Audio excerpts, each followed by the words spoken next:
नमस्ते दोस्तों, मैं हूं रघुनंदन नोगजा और आप देख रहे हैं हमारा यूट्यूब चैनल आरवीज कॉमर्स ट्यूटोरियल। दोस्तों, हमारा चल रहा है टॉपिक नंबर 7 नेशनल इनकम, जिसमें पिछले लेक्चर में हमने क्या कर लिया था, circular flow of national income देख लिया था। Circular flow of national income में आपने देखा था कि इनकम क्या करता है, इन प्रोडक्शन क्या करता है, इनकम जनरेट करता है। जब फर्म्स बिजनेसमैन प्रोड्यूस करते हैं तब उससे क्या होता है, उनको इनकम होता है और उस इनकम का वो क्या करते हैं, पास ऑन कर देते हैं कंज्यूमर्स को, और वही कंज्यूमर्स वही गुड्स पे क्या कर देते हैं, एक्सपेंडिचर कर देते हैं। इसके लिए प्रोडक्शन क्या करता है, इनकम जनरेट करता है और उस इनकम जनरेट होने से क्या होता है, एक्सपेंडिचर होता है और बहुत सारे लोग क्या करते हैं, गुड्स एंड सर्विसेज परचेस करते हैं। आज हमें क्या देखना है, नेशनल इनकम की कुछ इंपॉर्टेंट कंसेप्ट्स है कि मतलब कुछ टर्म्स है जो नेशनल इनकम की, वो हमें देखना है। पहली टर्म है दोस्तों ग्रॉस डोमेस्टिक प्रोडक्ट, जीडीपी। अभी आपने किधर सुना होगा, इकोनॉमिक्स के सर्वे में सुना होगा, टीवी में वगैरह सुना होगा, बहुत बार बातें होती रहती जीडीपी की। जीडीपी क्या होता है, ग्रॉस डोमेस्टिक प्रोडक्ट की। इंडिया का जीडीपी बड़ा है, इंडिया का जीडीपी कम हो रहा है, या तो फिर इसका रेट बहुत कम तरीके से बढ़ रहा है, कम रेट से बढ़ रहा है, एक्सेट्रा एक्सेट्रा। तो जीडीपी होता है दोस्तों gross domestic product. Gross domestic product कुछ नहीं है तो सिर्फ पूरे नेशन में, मतलब पूरे इंडिया में जितने भी final goods and services produce हुए, ध्यान से सुनिएगा, जितने भी final goods and services produce हुए उसकी मार्केट वैल्यू मतलब ग्रॉस डोमेस्टिक प्रोडक्ट। मतलब ग्रॉसली हमारे इंडिया में डोमेस्टिकली जितना भी गुड्स एंड सर्विसेज प्रोड्यूस हुआ है उसकी फाइनल वैल्यू है दोस्तों ग्रॉस डोमेस्टिक प्रोडक्ट। तो gross market value of all the final goods and services is GDP, that is gross domestic produced with in a domestic territory of a country. मतलब एक country के domestic territory में जो भी हमारी क्या होगी, प्रोडक्ट प्रोड्यूस होगी, गुड्स एंड सर्विसेज प्रोड्यूस होगी, उसकी फाइनल वैल्यू, उसकी ग्रॉस मार्केट वैल्यू क्या होगी, हमारा जीडीपी, ग्रॉस डोमेस्टिक प्रोडक्ट होगी। अब हम सब ने सर्कुलर में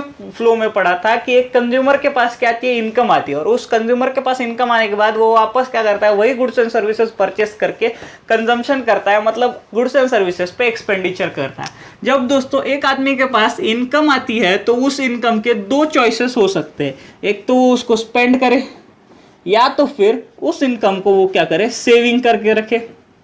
तो इस दो चॉइसेस के अलावा कोई भी तीसरी चॉइस एक इंडिविजुअल के पास नहीं रहती है। वो क्या करता है, या तो स्पेंड करता है, मतलब या तो अपने कंजम्पशन के लिए यूज करता है, गुड्स सर्विसेज खरीदेगा, लग्जरी गुड्स खरीदेगा, या तो फिर सेविंग करके रखेगा, सेविंग करेगा, बैंक में करेगा, म्यूचुअल फंड में करेगा, शेयर मार्केट में करेगा, एक्सेट्रा एक्सेट्रा से वो सेविंग करेगा। तो अगर हमें जीडीपी निकालना है, ग्रॉस डोमेस्टिक प्रोडक्ट निकालना है, मतलब जितने फाइनल गुड्स एंड सर्विसेज क्या हुए एक इकोनॉमी में प्रोड्यूस हुए वो निकालना है, तो हम लोग सर्कुलर टैली का कंसेप्ट यूज कर सकते हैं। अब सर्कुलर टैली का कंसेप्ट क्या बोलता है कि प्रोडक्शन जनरेट्स इनकम और इनकम जनरेट्स एक्सपेंडिचर। तो अगर हम लोगों ने एक्सपेंडिचर भी निकाल दिया, मतलब एक इनकम का बाइफर्गेशन होता है एक्सपेंडिचर एंड सेविंग, तो हमने अगर एक इकोनॉमी के एक्सपेंडिचर और सेविंग को भी कंबाइन कर लिया तो एंड में हमें ग्रॉस डोमेस्टिक प्रोडक्ट ही मिलेगा। इसी से फॉर्मूला हमारा तैयार होता है दोस्तों जीडीपी का। जीडीपी का फॉर्मूला है सी प्लस आई प्लस जी प्लस एक्स माइनस एम। अब ये सी आई जी क्या क्या है, तो सी है दोस्तों प्राइवेट कंजम्पशन एक्सपेंडिचर। अब क्या हुआ, एक इकोनॉमी में पूरे गुड्स एंड सर्विसेज तैयार हुए, वो गुड्स एंड सर्विसेज तैयार होने के बाद एक कंज्यूमर ने वो परचेस कर लिए, तो वो परचेस करने के लिए उसे इसके पास एक्सपेंडिचर करना पड़ा। वो एक्सपेंडिचर अगर हम ऐड करें किसमें, तो हमें जीडीपी मिल जाए। और हमें क्या ऐड करना पड़ेगा, डोमेस्टिक प्राइवेट इन्वेस्टमेंट। अब इन्वेस्टमेंट हम लोग क्यों ऐड कर रहे हैं, मैंने आपको बोला इनकम के क्या हो सकते हैं, दो ही उपयोग हो सकते हैं, एक तो स्पेंड करो नहीं तो सेविंग करो। अगर मैंने क्या कर लिया, ऊपर के पॉइंट में मैंने एक्सपेंडिचर ले लिया, मतलब एक इंडिविजुअल ने, सारे इंडिविजुअल्स ने क्या कर लिया, अपना एक्सपेंडिचर कितना किया वो ले लिया। प्राइवेट कंजम्पशन एक्सपेंडिचर मतलब हर एक इंडिविजुअल ने कितने अपने कंजम्पशन पे एक्सपेंडिचर किया है वो ले लिया। और आय में क्या ले लिया मैंने, डोमेस्टिक प्राइवेट इन्वेस्टमेंट, मतलब इंडिया में लोगों ने कितना इन्वेस्टमेंट करके रखा है, गोल्ड में किया होगा, म्यूचुअल फंड्स में किया होगा, एक ईयर में, मैं बात कर रहा हूं एक ईयर की, क्योंकि जीडीपी क्या होता है हर ईयर वाइज कैलकुलेट होता है।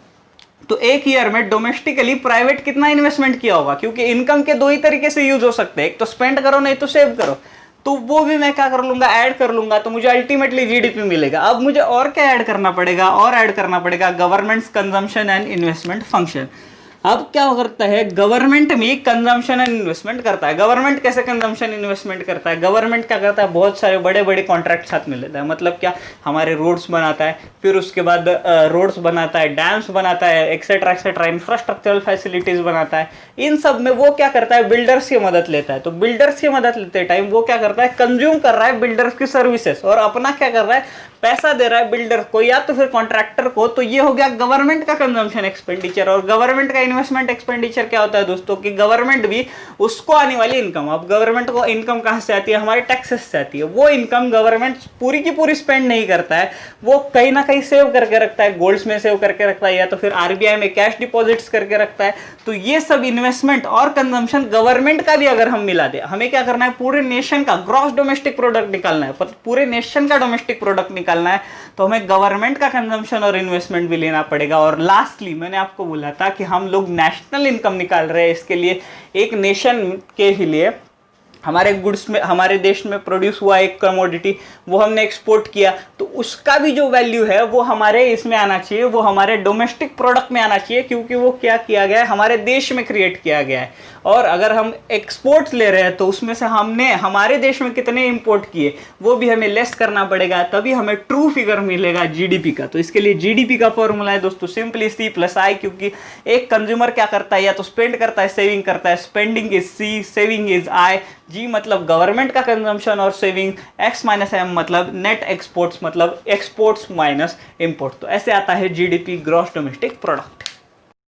अब हमारा अगला कंसेप्ट है नेट डोमेस्टिक प्रोडक्ट। इसके पहले हमने क्या देखा, ग्रॉस डोमेस्टिक प्रोडक्ट जीडीपी देखा। अब ग्रॉस से नेट निकालने का फॉर्मूला मैंने आपको एक लेक्चर में पढ़ाया था कि ग्रॉस में अगर हम लोग डेप्रिसिएशन कॉस्ट माइनस कर दे, मतलब एक प्लांट को, एक फैक्ट्री को जितना भी वियर एंड टियर होता है वो अगर हम माइनस कर दे, तो हम लोग क्या कर सकते हैं, ग्रॉस से नेट डोमेस्टिक प्रोडक्ट निकाल सकते हैं। तो सिंपली आपको क्या करना है, नेट डोमेस्टिक प्रोडक्ट के लिए जीडीपी मतलब gross domestic product minus depreciation in economy minus करेंगे तो आपको आ जाएगा net domestic product, that is net market value of all final goods and services produce. जितना भी final goods and services produce हुआ है उसका ग्रॉस वैल्यू माइनस जो भी डेप्रिसिएशन उसके लिए लगा है वो अगर हम लेस कर लेंगे तो हमारे पास आ जाएगा नेट डोमेस्टिक प्रोडक्ट एनडीपी।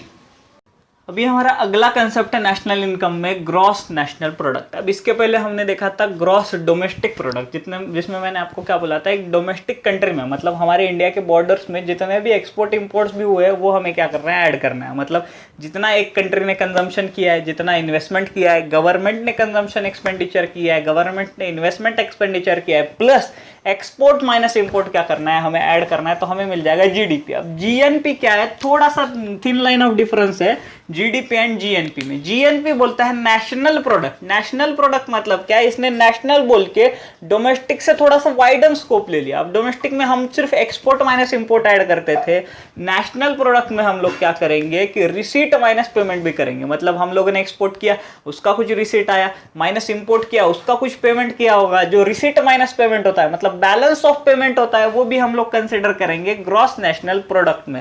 तो जीएनपी क्या है, simply is gross value of final goods and services produced in a country at estimated market price. Same जैसे अपने किधर पढ़े थे, जीडीपी में पढ़े थे। और जीएनपी का फॉर्मूला में सिर्फ क्या डिफरेंस है, वो है सी प्लस आई प्लस जी। सी मतलब कंजम्पशन फंक्शन, आई मतलब इन्वेस्टमेंट फंक्शन, जी मतलब गवर्नमेंट का कंजम्पशन एंड गवर्नमेंट का investment, plus X minus M मतलब export minus import, plus R minus P. R minus P मतलब रिसीट माइनस पेमेंट जो होता है दोस्तों, उसे हम बोलते हैं ग्रॉस नेशनल प्रोडक्ट। तो जीएनपी में आपको सिर्फ इतना याद रखना है कि हम लोगों ने एक्सपोर्ट और इंपोर्ट के सिवा क्या कर लिया, अब रिसीट एंड पेमेंट भी ऐड कर लिया। मतलब हमारी अगर नेट रिसीट होगी, हम मतलब हमें ज़्यादा पॉजिटिव दिखाएंगे, अगर हमें ज़्यादा पेमेंट करना है तो हम लोग इसे निगेटिव में दिखा के इस फॉर्मूला में ऐड कर लेंगे।